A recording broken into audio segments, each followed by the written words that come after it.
Hello everyone, welcome to our YouTube channel. So in today's video, I'm gonna tell you how to change email on Asana. Just click on right top corner. Now click on my profile. You can see my email is here.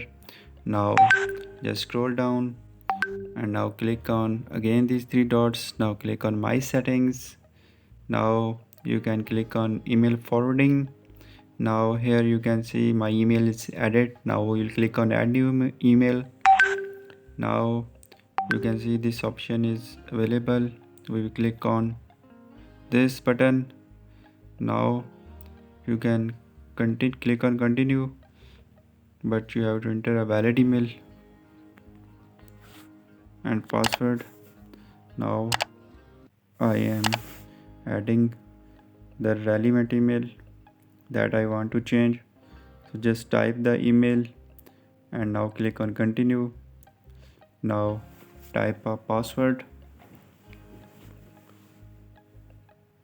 So now after typing the password, I am clicking on robotic verification. Now click on this button.